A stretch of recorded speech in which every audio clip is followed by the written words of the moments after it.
She's a true emotion scholar.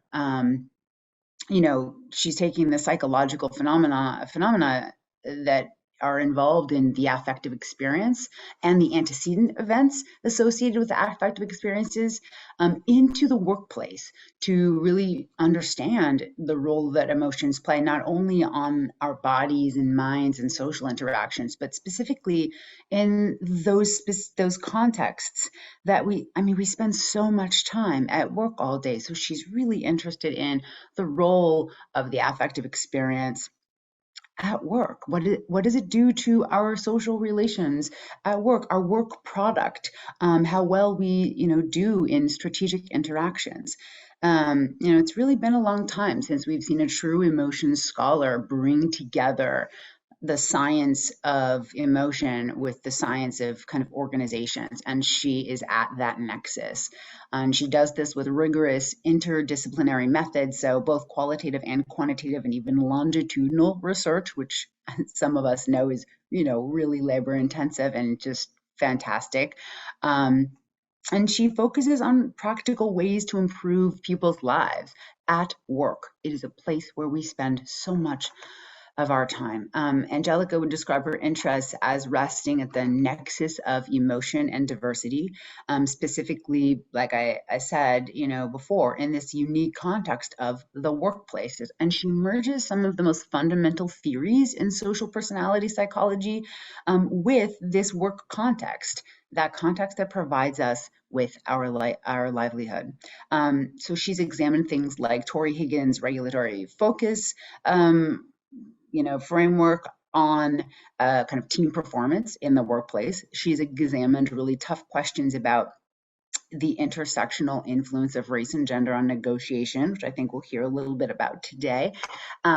She's done a deep dive into emotions spillover effects in the workplace. She studied the incredible impact of the shared human experience of grief and sorrow and the long-term impacts of that, i.e. longitudinal research, on relationships in the workplace.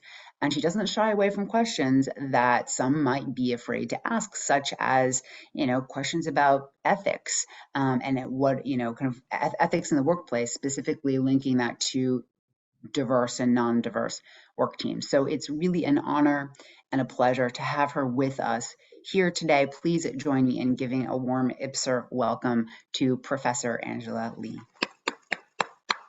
All right. Thanks for that introduction, Dana. There were points where I was like, wow, do I do all of that? So I'm really excited to be here.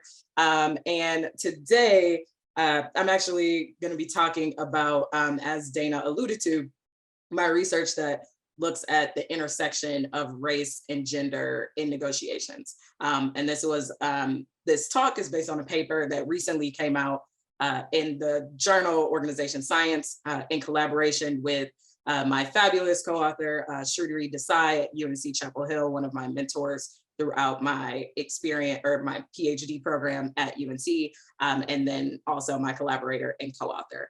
So I will just jump in. At the beginning, I was asked how I like to take questions. I'm in a business school, so I'm used to getting questions throughout as I talk. So I'm happy to take questions as they come in. I do have the chat open and in front of me on a different screen. So I'll be trying to read it, but also Dana is going to be helping me out with that as well in terms of questions as they come up. So clarifying questions throughout are totally okay and welcome for me. So I'll get going. So in starting my talks, I always like to start with giving a little background on how I came to study the phenomenon or the research topic that I was studying. And this project actually started, or the seeds of this project really began with an experience I had in my first year of grad school and my first OB doctoral seminar. And it was the week on negotiations, and we were reading various papers in the field about negotiations. And one of those papers was this paper by Hannah Riley Bowles and colleagues that came out in OBHDP in 2007. And what it was looking at was some of the sources of gender differences in negotiations. And so the authors in this paper proposed that a lot of the gender differences that we see, particularly in initiating negotiations, may actually be explained not by the fact that women are less motivated or less skilled in engaging in negotiations, but because of the differential treatment and experiences that men and women may face within negotiations. And so this was a really formative paper for my research ideas where, I was reading this paper and in general, one of the top conclusions of the paper is that women actually suffer greater social penalties when negotiating than men, sorry. And then in explaining this, one of the explanatory mechanisms in the paper was the fact that when women initiate negotiations, this really violates prescriptions of feminine niceness for women, which then leads them to experience greater social penalties for backlash, kind of our classic backlash theory for women in negotiations. But this premise was interesting to me as a Black woman sitting in a OB class and being the only Black woman sitting in that class, because my first thought was that no one really expects me to be super nice when they first meet me. You might eventually decide that I'm nice and jolly and things like that. But when you first interact with me, I don't think that your first reaction is that, that I am going to be this really nice person. And this thought really arose for me through stereotypes that I knew that people typically hold of Black women. I also realized that in thinking about the Black women that were most popular in popular culture at the time, whether that was Michelle Obama or two of my favorite fictional characters from Shonda Rhimes' TV shows, Olivia Pope on Scandal, or Professor Keating on How to Get Away with Murder, that none of these women were really thought of as being nice. And so this led me to think that maybe the research on gender in negotiations didn't really apply to all women, and that there was maybe an opportunity to enhance our understanding of the influence of gender in negotiations if we took a closer look at for which women these stereotypes and these expectations really applied. And so that was the jumping off point of this project. And so as I more formally dug into the literature on gender in negotiations, I found both a lot of decades worth of literature, research literature, and also a lot of popular press books about the topic of women in negotiations. And so whether that was books that talked about why women don't ask, or the pushback of how women can really stand up and negotiate, or the shadow of negotiation, how can women best position themselves to really be able to bargain, and even how-to books on how women can better negotiate. And in summary, a lot of this research, although the findings are mixed, suggests that women perform worse in negotiations than men. And there was even a meta-analysis done in 2015 that showed across 123 effect sizes that on average, women performed worse in terms of economic outcomes in negotiations. And the theory that is typically used to explain this effect is social role theory. And so to give you a bit of a primer on what social role theory is, although I'm sure some of you may be familiar with this theory, this theory suggests that gender stereotypes are a result of observing men and women in different social roles in the world. And so women typically fulfill more communal roles where they're nurturing and caring for children, whereas men have typically fulfilled more agentic roles where they are more independent and engaging in agentic activities. And this has led to overall gender stereotypes of women as being warm and cooperative, and of men as being more assertive and competitive. And when you think about social role theory in the context of negotiations, this theory also suggests that there are specific expectations that comes with the negotiator social role in and of itself, in that a lot of people colloquially believe that an effective negotiator is one that engages in assertive and competitive behavior. And so, in thinking about the gender stereotypes within the context of negotiation, and in particular, the fact that women are stereotyped as more warm and cooperative, then this context presents a dilemma for women, um, because of the incongruence in these stereotypes. And so, literature has shown that in negotiations, women tend to avoid initiating negotiations. They receive lower economic and subjective outcomes, and they experience lower self-efficacy and high levels of negative affect in this context. But as I alluded to at the beginning of my talk, the thing that really struck me about this research is the idea of the fact that, or the idea or the premise of whether these stereotypes of being warm and cooperative really extend to all women.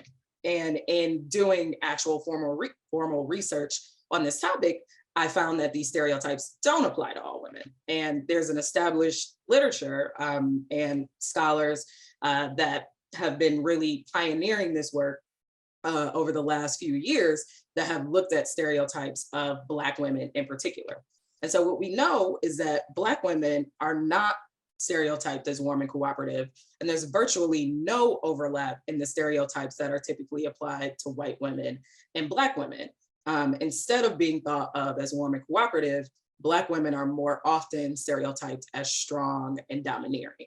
And so thinking about these stereotypes within a negotiations context led my co-author and I to kind of come to this conclusion that Black women may actually have an advantage within negotiation settings because of the apparent congruence between stereotypes of Black women and those of and expectations of what equals success in a negotiation setting. But in really building up this theory of why we believe that this is true, we had to integrate insights from 3 different literatures. So the first was a literature on gender and negotiations, which I've talked a lot about so far. The second was that of intersectional stereotype content, which I just alluded to. And this third one was literature on status attainment, or more formally described as evolutionary theories of social hierarchy. So in explaining our hypotheses or our predictions, I'm actually going to start at this third literature and work my way backwards. So evolutionary theories of social hierarchy and status attainment really define social status as being an individual's relative rank within a social hierarchy. And what we know from this literature is that when an individual has higher status relative to others that are in that social hierarchy, that this person typically garners greater influence, deference, and attention.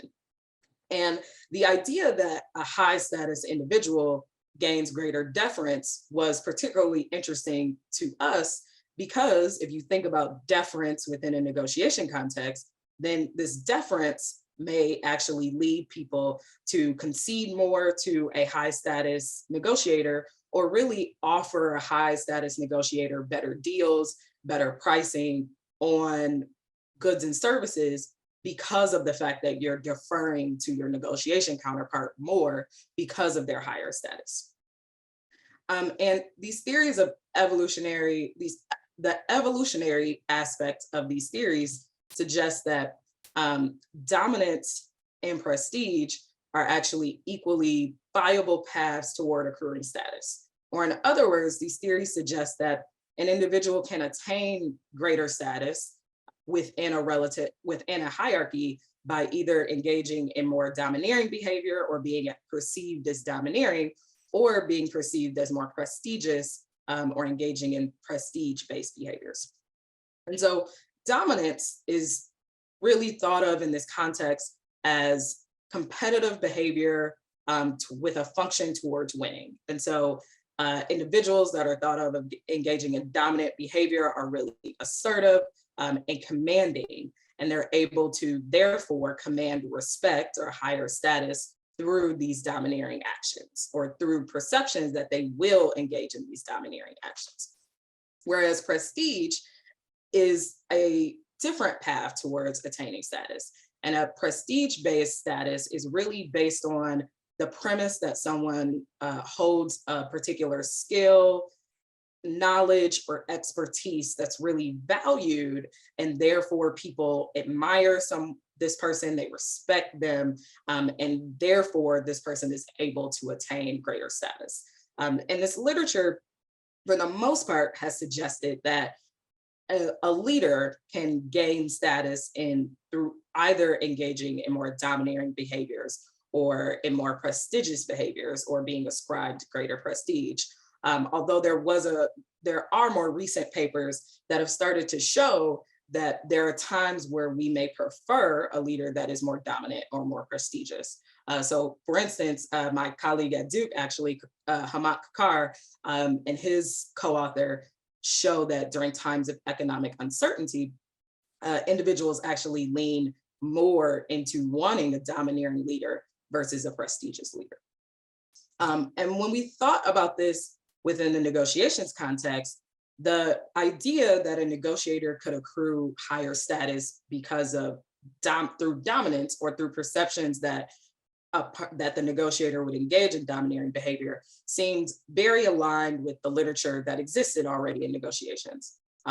Mainly the fact that there already was literature that suggested that when an individual expects that their negotiation counterpart will engage in domineering and assertive behavior, they tend to expect that that person will be a very good negotiator. And so therefore, it leads to this pretty straightforward prediction that dominance is an effective pathway towards accruing status in negotiations. But the idea of prestige in negotiations was much less talked about and less unclear, but there were two studies that kind of hinted at the importance to us of prestige in negotiations. And both were done by Laura Cray and colleagues. So the first was a paper in which they looked at the traits that people typically list of successful negotiators. And they found that a lot of those top traits were people being assertive, self-interest, but also a good problem solver and being very knowledgeable.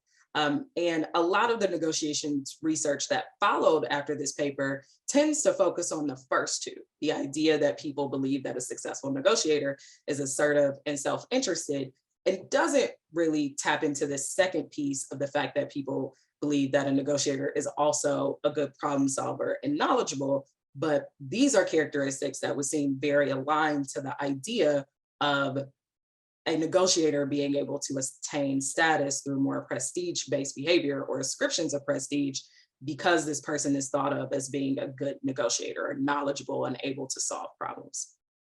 The second was a paper that looked at deception of women in the negotiations context. And in this paper, they find that individuals tend to expect that women are more easily misled. And if we think about the fact that people think that women negotiators are more easily to be misled, then this leads to the thought or the premise that really what's going on is that people don't believe that women actually possess the skills that are necessary to effectively negotiate. And so therefore, people would likely not ascribe women, and in this case, really white women, high levels of prestige in negotiations. And so putting together these two streams of literature, we argued that dominance and prestige are actually really important for acquiring status in negotiations. And we also based this premise on the existing findings that were already in the literature about gender and negotiations. So first, if you think about dominance, there's a well-established literature that says that white men are typically stereotyped as engaging in more assertive and dominant behaviors. White women are more thought of as warm and communal. And so therefore, in negotiation setting, people are likely to ascribe white men with more dominance, and therefore white men are able to achieve more favorable offers and outcomes in a negotiation setting. Conversely, when you think about prestige, or the fact that people believe that good negotiators are good problem solvers and knowledgeable, well, the fact that stereotypes of white men tend to really align with the idea of a successful business person or being really knowledgeable about various aspects of business and negotiations would lead to the premise that white men would likely be ascribed higher levels of prestige in a negotiation setting. And this would be higher than white women, which research has already demonstrated that people actually believe that white women could be more easily misled. And so this would also lead to more favorable negotiation outcomes for white men. Yes, and as Dana said, feel free to ask questions. I feel like I'm zooming through this, but I will keep going and continue to give you all our hypotheses, since I haven't seen any questions yet. But then, now that we've established the fact that dominance and prestige are important in negotiations, the question still remains, what would be the ascriptions of dominance and prestige for negotiators in different racial groups? And given that this project started with my initial gut impression that Black women may be uniquely positioned to have an advantage in this context, we focused in this paper on ascriptions of dominance and prestige for Black negotiators. So in understanding what the ascriptions of dominance and prestige might be for Black negotiators, we turn to the literature on intersectional stereotype concept. And so intersectionality in general suggests that gender stereotypes, and really stereotypes of a lot of different identity groups, are not the same for all individuals that hold their identity, but instead there are important intersecting categories that influences stereotypes. But what we know in terms of stereotypes for Black people, really both men and women, is that there are high levels or expectations of dominance that are typically ascribed to Black men and Black women.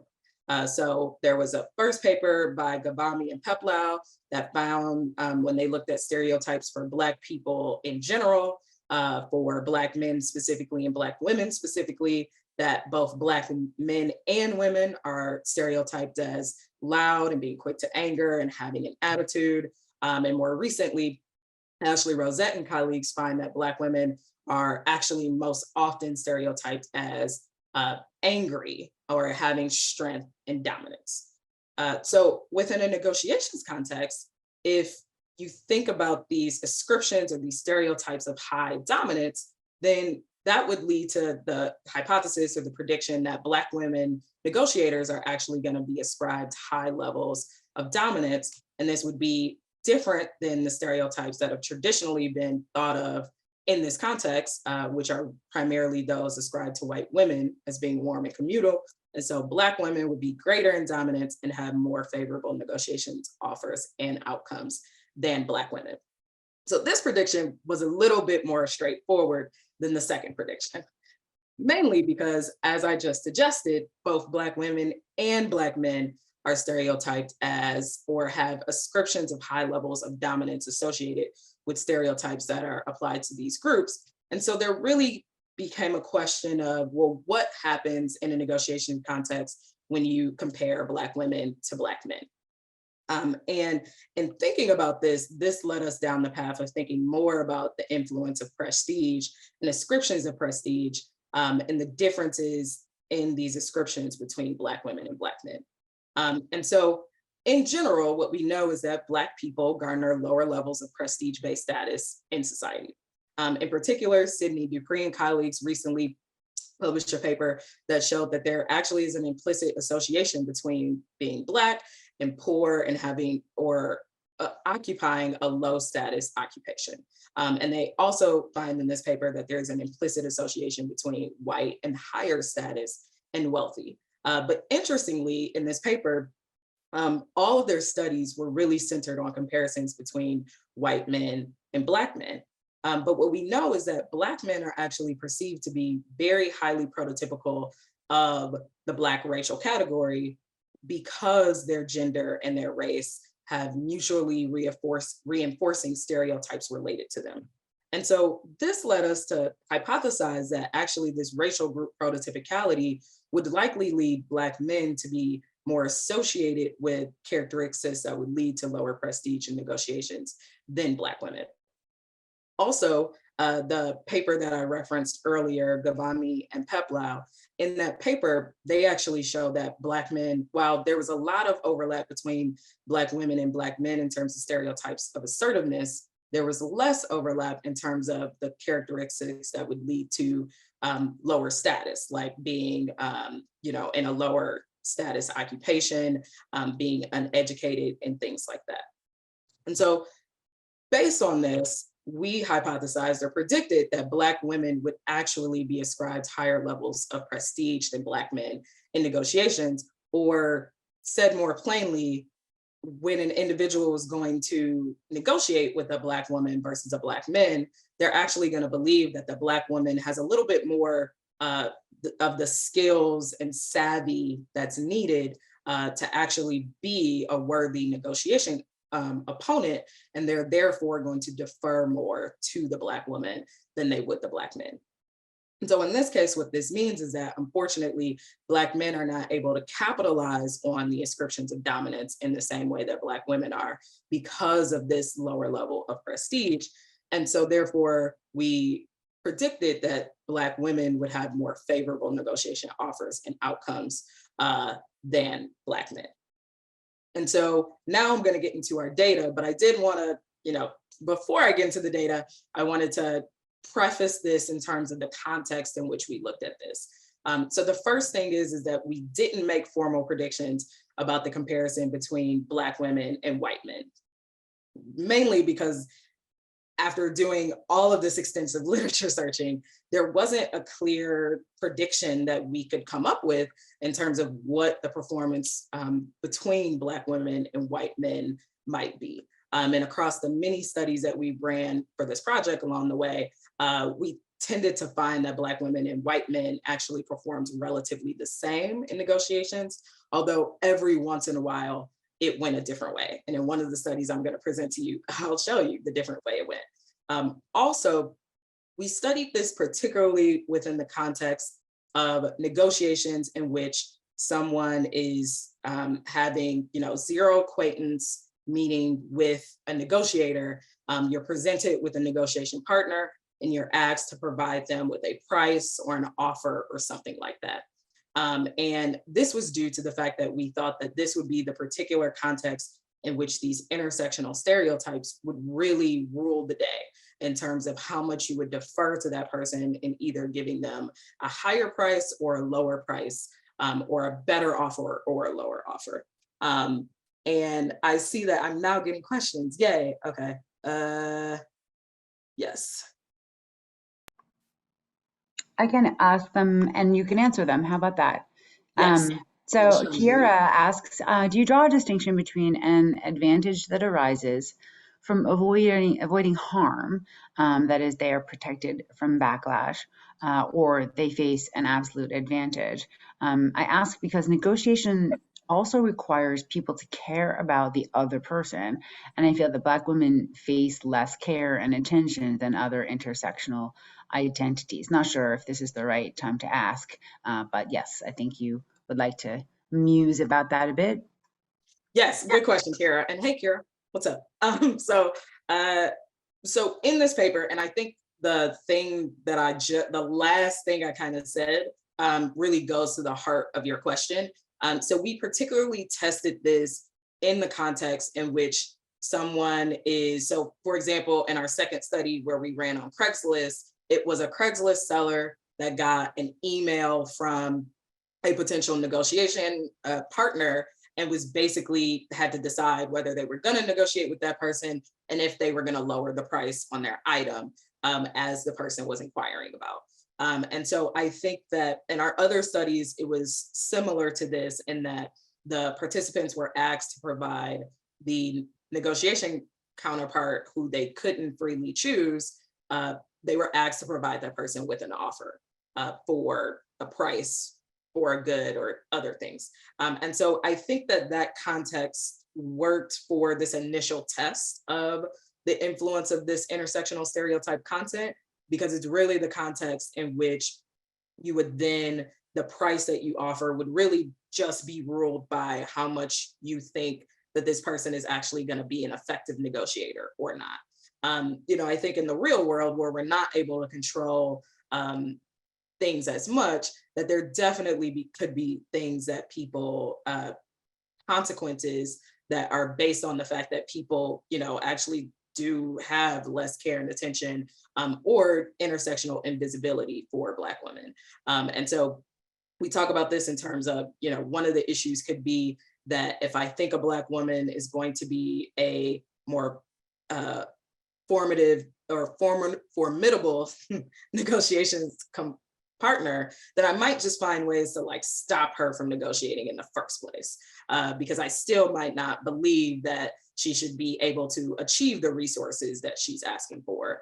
Or it could be that in negotiations that are more integrative, where there does take more cooperation, that these stereotypes might actually backfire, and there could be backlash. So I definitely think that these various aspects of the negotiation context would be important to investigate in this case. And it's typically what is done in the negotiations literature, looking at all these various aspects of the context of the negotiation to see what the outcomes are.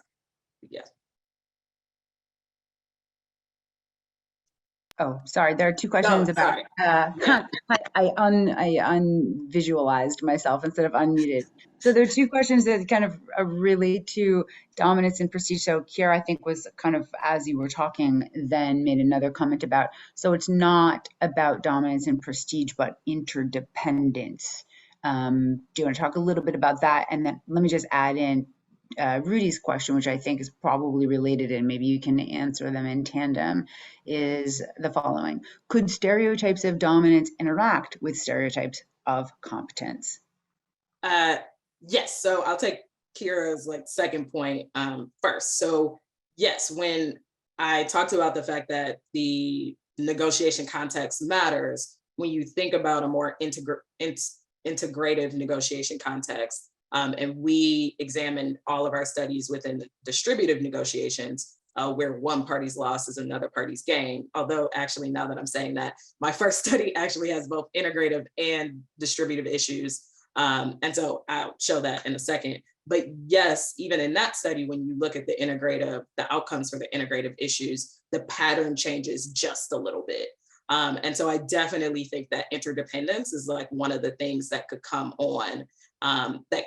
into play when thinking about when could these stereotypes be actually harmful for Black women negotiators, right? If I think that you're really dominant and assertive and you're going to be difficult to work with, then I'd be less likely to want to work interdependently with you to share information, to really ask questions, which we know is what helps with getting to better integrative solutions or win-win solutions. So I think that's important. To Rudy's point, great question. And in our third study, we actually formally test four mediators as potentials for our effects of dominance and prestige, but then also competence and warmth, right? Because we know from our literature that competence and warmth are really important for stereotypes applied to different groups. And what we actually found is that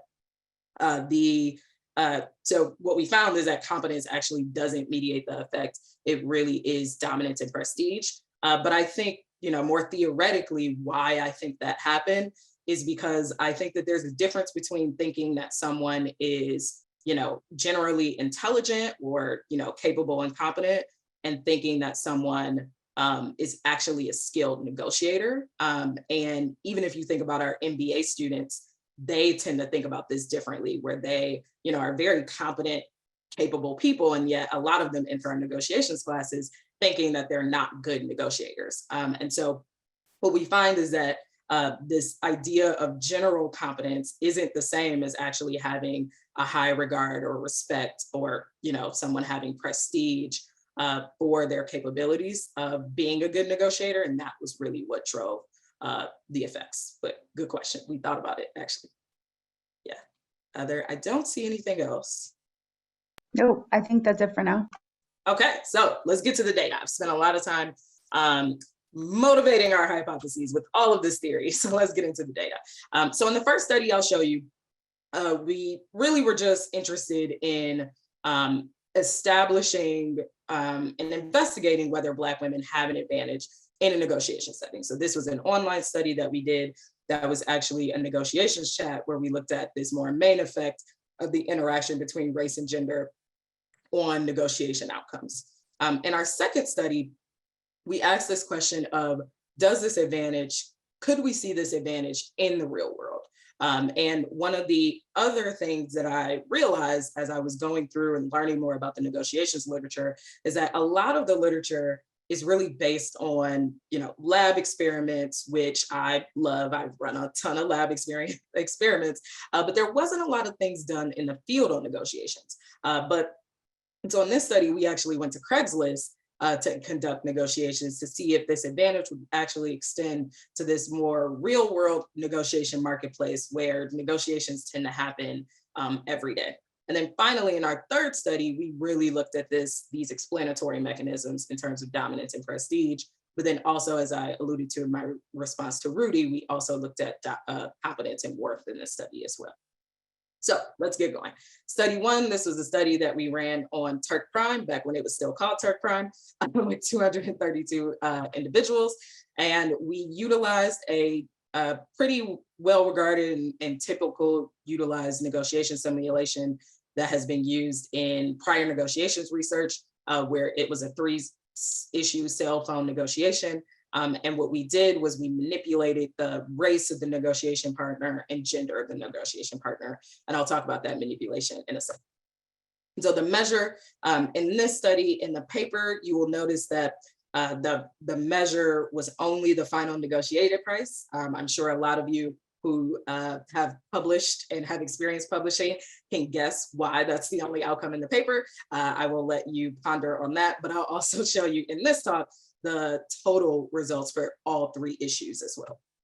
So in this negotiation simulation, participants were assigned the role of a seller, and they were basically told to imagine that they were, a business who was doing this deal with a potential negotiator or another business who was wanting to negotiate on the price of a bulk price of mobile phones, where there were 3 different issues. One was the price of those phones, and then the second and third items were the warranty and the service price. And importantly, the price was the distributive issue in this simulation, and then warranty and service were the more integrative issues. And so the goal, they were told, was to get the highest price and the shortest warranty/service period, and to encourage our participants to both go for this goal, but also come to an agreement with their simulated negotiation partner. We told them that they would achieve a bonus based on their performance in the negotiation and actually being able to come to an agreement with their partner, which was also used by Van Cleef and colleagues in 2 of their papers as well. So we followed that established protocol, and we actually gave everybody the bonus who finished the negotiation. And so this was the payoff schedule. And so you can see with the distributive issue, there's really a 1-to-1 relationship, that something better for the seller was worse for the buyer. And then on the integrative issues, there were different points allowed it. And so this is where the interdependence could come in. And so the way we did the manipulation is that the buyer was randomly assigned, and we manipulated the race and gender of the negotiation partner through names. And so Ebony was for our Black woman condition, Sarah was for our white woman condition, Jamal was for our Black male condition, and Colin was for our white male condition. And then we added a piece in the chat where the simulation talked about their leisure activities to really just reinforce the race manipulation. And so the negotiation looks something like this, where the participants went through the Qualtrics, and then it took them to chat plat. And then the simulated negotiation partner would say something like, "Hi, my name is Ebony. I hope you're a real interker and not a bot." And the person's like, "Nope, I'm real." And then it's like, "Awesome. What do you like to do for fun?" I went to a fun African festival this weekend. And then we pre-tested this manipulation, and participants correctly in all cases were able to say that, with this text and the names, that Ebony was a Black woman, Jamal was a Black man, so on. And then for Colin and Sarah, this said, "What do you like to do for fun?" I went to a fun Irish festival this past weekend. And then the buyer always kind of moved the negotiation along. Should we start negotiation? Should we start negotiating? What were you thinking? And the negotiation then proceeded based on a particular script that was followed based on what the participants offered. until they reached a final agreement. Angelica, can I ask a methodological question? Yes. So I'm like kind of blown away by the paradigm. So did you have tons of research assistants kind of simultaneously acting as, helpers of the experimenter to do this? Or like, how did you actually do this? I mean, I don't know if you saw sadly is my gone, but physical, yeah, I don't know if you saw my physical reaction. yeah, like how long did it take? And can you tell us a little, because like, The these sort answer of, is yeah. no. I was a grad student when I did this study. So the simulated negotiation partner was me. And so what I did was I recruited participants like 10 at a time. So I would post a study on Type Crime and it would only be for 10 people. And then they would come through. And so there was definitely typically a time where I was just like, following the So you're script. texting 10 people at one time on chat. Yeah, I mean, most of the time it wouldn't be. I think at most it got up to like 4 at a time because people take different times and things like that. And once we got into the negotiation, it was pretty easy because what would happen is that for the different issues, they all had a number. So the person would be like, well, I was thinking a 7 for price, 6 for warranty, 5 for service. And then I would kind of just like go to our script and add that in. But yeah, it was fun. That's incredible. It was lots of fun. Methodologically, I don't know if I would do it again. But it felt like, particularly in this case, having a study interaction felt important, given that particularly in our other 2 studies, we don't really have that. And so it felt like that was like a good place. And it was really the first place that we started with this study. And so, I had the time and energy back then to do this kind of stuff. Yes, good question. Yes. So for the mean, so here's the graph for the mean final price points. And so I'm not showing you the actual price, but the amount of points that the person achieved, or the buyer specifically, our simulated negotiation partner received based on the final price that was agreed upon. And this was the distributive issue where one party's loss was another party's gain, which is the context in which we believe our hypotheses are the most likely to play out. And so what we found is that white men performed better than white women. This is replicating prior research, although this planned contrast wasn't actually significant in this case. But we actually found that the Black women achieved a significantly more points for a better outcome here than the white women, Black men, and the comparison between Black women and white men, though trending in the direction, wasn't significant. And so this was support for our first hypothesis. Now, when you look at the total negotiation points, which is not, this result isn't in the paper, but is in our supplementary material. The interaction actually remained significant, but I think it's interesting. It kind of goes to this point of whether our theory, whether there's more things to consider in terms of interdependence in an integrative context. Whereas when we got to our total negotiation points, while the Black women still perform significantly better than the Black men, they're actually the planned contrast between the Black woman and white woman simulated negotiation counterpart was only marginal in this case. And so that pattern of results does change based on whether you're thinking about this in a distributive context or a more integrative, interdependent context. I see a question. Yeah, Kiera, I promoted you to panelist. If you want to either keep your mic on or off or camera, whatever you like. Awesome. Okay, I feel so fancy. So, one, this is a super cool study. Oh, and I'll just wave at you. But it feels like the seller has the power in this case. Like, it's like really the buyer who wants something, and the participants are the buyers. And so I'm curious whether or not you think you would have found the results if the simulation was flipped, like if the participants were the sellers rather than the buyers, right? Did I get that correctly or no? Flipped. So the participants were the sellers and the simulated partner is the buyer. So the buyer is the one that's coming and saying like, I want to purchase this thing. What price a warranty service would you give me? And in all of our studies, we kept that consistent. And so the negotiator or our focal negotiator was always the person who was being given an offer for something. They were buying it. And I think, again, that's kind of the context in which we think this would really rule. These stereotypes would really rule in terms of you haven't really spent a ton of time interacting or getting to know this person, but you're selling something on Craigslist and you get an email from someone and they're like, will you lower the price? And now you're like, well, okay, well, what price should I give this person? Or how formidable do I think this person is going to be? How good of a negotiator do I think they're going to be? And that's going to rule what I give them. And so I definitely think that there's room to kind of like build on this, that now that we've gotten race and gender in the negotiations, like literature at all, now we can kind of say, okay, like what else is going on here?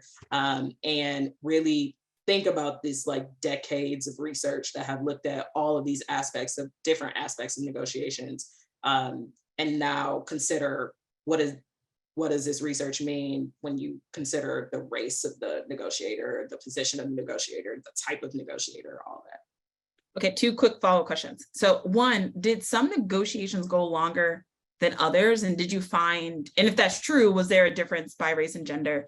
And then I was thinking of, like, you looked at prestige and dominance. And to what extent do you think this is also related to just agreeableness, that we have different, and maybe that's related to warmth and competence, but I do feel that, part of that angry Black woman stereotype is also just a lack of agreeableness. And so depending on whether or not you're the buyer or the seller, thoughts about whether or not somebody is either going to negotiate in good faith or be agreeable likely changes your own thoughts about how far you're going to push, or et cetera, et cetera. Okay, now I'm done. Yes, so the number of rounds did differ, but not by race and gender. So race nor gender nor the interaction predicted the number of rounds, but the number of rounds did differ. And if you went more rounds, the buyer got less points because the person kept negotiating. And so we controlled for that in this analysis following prior research. So we basically use the same paradigm as 2 of Van Cleef et al. Both, there were 2 papers in 2004 where they used the same negotiation simulation. And so we basically mirrored our methods after that. So the number of rounds mattered. In terms of agreeableness, yes, I definitely agree with what you're saying. And a lot of what drove my initial thoughts about this project was the fact that, particularly when you think about the comparison between Black women and Black men, the fact that I might think that both of them are going to be disagreeable, but like in the context of a Black woman, I'm not as threatened by this disagreeableness. Whereas with Black men, it might, really lead to this activation of more threat and, racial hierarchy and things like that. Whereas the Black woman kind of gets away with, in some ways, being less agreeable. We didn't measure agreeableness because as we got into the literature and things like that, it felt like easier to get at the warmth and competence angle to really test those hypotheses. But I definitely follow your intuition in thinking that agreeableness could be an influence here, but then the question is, it's not clear.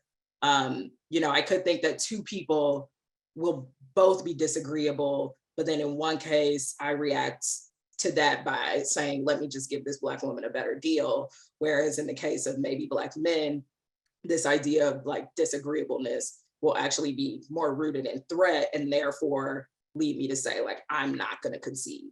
And so that was another piece of the theory that wasn't clear, which is why we didn't go with that. But yeah. Sorry, I needed a sip of water. While you're sipping, yes, Iris says, so interesting. Do you have a sense of whether some participants had suspicion about the manipulation of race? So that's one question, and or socially desirable responding.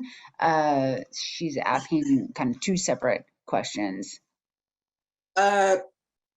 Yeah, so we didn't really analyze whether there were suspicions of the manipulation of race and gender. I think they might have, but I would say more globally or more generally, as I've been doing research on race in particular, that like the results that you get in 2022 are very different than the results that you got in 2017, mainly because of the world that we're living in and the fact that people are much more attentive to race.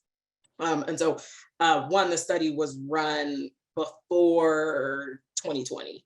So I think that's important to kind of outline. But then two, I think that in our other studies, even though I would say that even if they were responding in socially desirable ways towards race, then that should really impact the results for both Black women and Black men in the same way. And we weren't seeing that. And consistently across studies, we were seeing that Black women were, had this advantage and this interaction was there. And so that's why I'm a little less concerned about that. But yes, that's kind of, yes. All right. So I'm realizing now, and Dana, I get done at 4 or 1:15. Yeah. So now that you got what you wanted with lots of questions, now you're like, all right, 1:15. No, I think I got okay. plenty. I don't have plenty of time, but I got time. Brilliant. Only Yeah, 2 more studies to get through. Fabulous. Okay. Okay. So in our second study, which selfishly is my favorite study, we ran this study on Craigslist, and so throughout the study, we negotiated, or we attempted to initiate negotiations for 430 items on Craigslist. And so these items varied from things like an inflatable Little Tikes jump house, antique Victorian furniture, a UNC Tar Heel vest, and a Miller Lite sign that you can apparently buy for $125 on Craigslist. And so the design, again, we manipulated the race and gender of the potential negotiation partner. And here we had the initial list price, the final negotiation price, and then a few control variables of the item, the item category for the item, the date that we contacted the person, and the percent of the population in the seller's city that was white.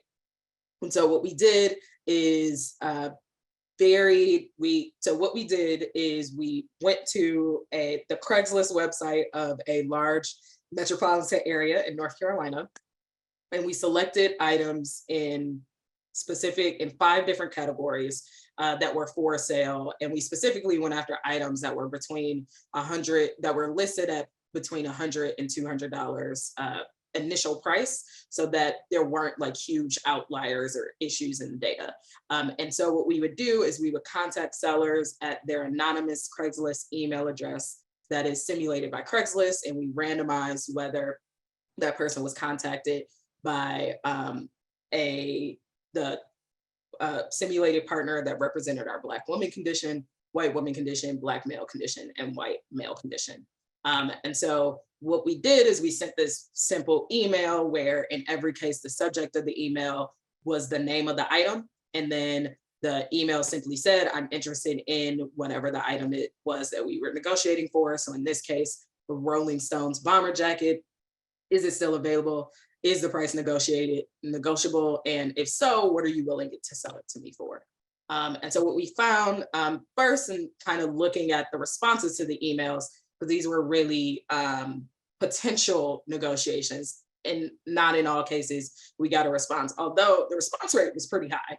But we actually did find a marginal effect such that the Black woman received more responses to her email, but we didn't find that this, we continued to do some analysis and didn't find that this difference in the response rate really affected the prices that she was given in general. And so what we did, and so here, when you look at the average discount, what we found that on average, Black women actually received better discounts than really every category. So here, our prediction was supported such that the Black women received a better average price, and there was a significant interaction between race and gender.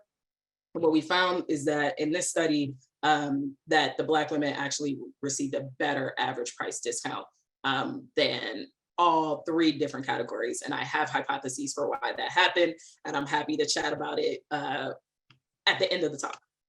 And this interaction remained significant even after we added in our control variables, including the city population demographics, which really kind of goes to the contact hypothesis, such that even in cases in cities where the population was more diverse, which is really normal in the North Carolina area, and that some of the cities where the items were being sold, the demographics are closer to 50, with 50% of the population being Black, we still found that this interaction was significant. Okay, and then finally in our 3rd study, we looked at the mechanisms, which I spent a lot of time talking about at the beginning of our talk. So this study was a study that we ran with MBA students. And what we did in this study is that we told them that this was a study about using avatars in business communication, and really a study about whether avatars are sufficiently, provides sufficient information, or sufficiently engaging for use in really serious business communications. And so we had them engage in a negotiation to kind of simulate this. And so in the scenario, it was a selling price for an app that they were told to imagine that they developed, and I'll talk about that in a second. And then again, we manipulated race and gender of the simulated negotiation partner. So in the negotiation scenario, we told them that in thinking about the use of avatars in business communication, that they would be participating in a merger and acquisition scenario using virtual messaging that is accompanied by an avatar, or basically like a character that looks like you. Like now we call them emojis on our phones, or are they bitmojis? One of the emojis. And so they were first told to create their own avatar that represents them. So they had options to select the skin tone, gender, eye color, hairstyle, and outfit of their avatar. And so here's an example of the different hairstyles that they could potentially select for their avatars. And so they went through that, and then they were shown their avatar that they created. Then they were told to imagine that they were the founder of a startup that had designed a weather tracking app, and they were now interested in selling this app because they were basically ready to cash out. And so there was a representative from a company called Decide Solutions that had set up a meeting with them in a virtual meeting space to have this negotiation.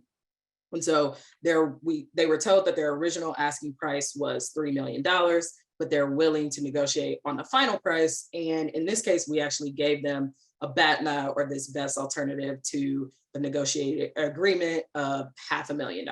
So in this case, we were really trying to simulate the fact that the participants could, they had an alternative, they were trying to sell this app, and so they didn't really have to negotiate on the price, but they could.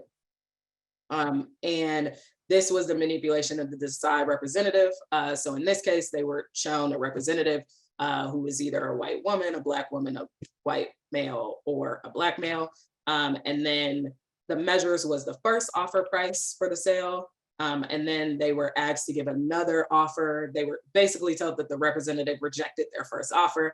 And they were asked to give a final offer for the price and to tell us why. And then we measured ascriptions of dominance, prestige, competence, and more. And we also had a manipulation check in this one. And all of the participants correctly identified their negotiation partner for the condition that they were in terms of the race and gender of the person. And so what we found is that, similar to our other studies, and in this case, a lower price is better for the simulated negotiation partner because they're buying the app for less money, so it's a better price. And so we again found the significant interaction, and we found that Black women were provided with better pricing than the white woman simulated negotiation partner and the Black male. And there wasn't a significant difference between the Black woman and the white male condition, which was similar to our first study. In terms of the final offer, this final outcome, the pattern was very similar in that the Black woman was again given a better price, and it was significantly lower than that given to the white woman and the Black male, and there was no significant difference for the white men. And in this study, we measured our mediators. In terms of dominance, an example item was the representative was domineering, and I think the other three were hostile and bossy. And so what we found is that the Black woman, as predicted, the Black woman was seen as significantly more dominant than the white woman negotiation partner, and she was actually seen as significantly less dominant than the white male negotiation partner. And there were no differences in dominance between the Black woman and Black male negotiator, which is what we expected. When we looked at prestige, it's almost the opposite pattern. So there wasn't a significant difference between prestige ascribed to the Black woman and the white woman negotiator, but the Black women were ascribed significantly higher prestige than the Black male negotiator. And the Black male negotiator was actually ascribed significantly lower prestige than all of the negotiation counterparts. But again, the white male negotiation counterpart actually was ascribed the highest level of both prestige and dominance. When we looked at competence, and this was using an existing scale in the literature for competence, we found that the Black woman was seen as significantly more competent than the white woman, but there wasn't a difference between the Black male and the white male. To the question, to Iris's question, yes, earlier, this is where I think we might have gotten social desirability for race in terms of this measure. But I still think that, the comparison, it affected the Black negotiators in the same way. And so it still leads me to believe that, the results are still, valid, but there's definitely a question of trying to figure out, and I think overall figuring out how to deal with some of the social desirability that is increased for race research in particular online. For warmth, we actually found here that there was a main effect of gender. And so there wasn't a significant interaction here. Instead, the women negotiators, both the white women and the Black women, were seen as significantly more warm than the male negotiators.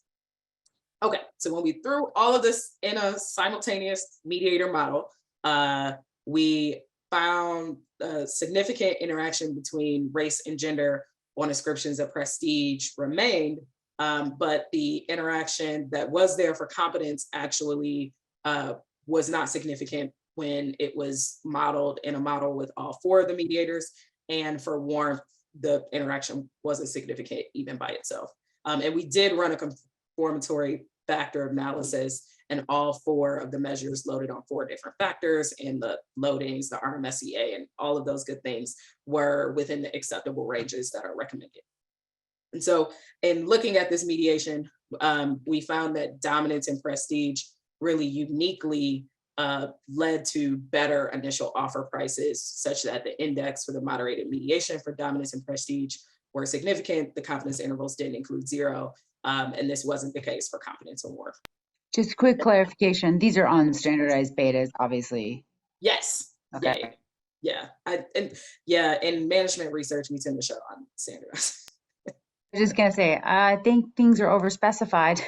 If they were standardized, you might want to run the model. Yeah. Just teasing you, just teasing. Yeah. I was like, it's a management thing. And then with our final model of looking at these initial offers to the final prices, we, as predicted, we expected that these initial offers would really lead the way to the final price, or be really predictive of the final offer price, and they would act as anchors. And that's what we found. So we found that this full simultaneous mediated model, the total indirect effects for dominance and prestige for this interaction of race and gender were significant and are in our predicted direction. So I am a minute over what I was supposed to do, but that's okay. I'm gonna wrap up with my theoretical contributions and then we can chat. So in terms of the theoretical contributions of this work, one, I think just proposing that and finding evidence that the effect of gender in distributive negotiations in particular, but I think in negotiations for generally actually varies based on race, and likely other important social identities was one of the most substantive theoretical contributions for this work. We actually extended research on social hierarchies and thinking about both dominance and prestige in terms of negotiator status attainment. A lot of the theory that I walked you through at the beginning of the talk was really, we were the first ones to really look at dominance and prestige in this negotiation context and think about how it led to negotiator status attainment. And then just adding to a general trend in management research of really thinking more about intersectionality and the impact that it has on organizational phenomena was an important theoretical contribution for us. So I don't, future directions, I don't want to go through that. So I will just say thank you. Special thanks to my collaborator who's pictured here, Shruti Desai, her mentorship and collaboration on this work. And I'm happy to chat and answer any outstanding questions. Thanks.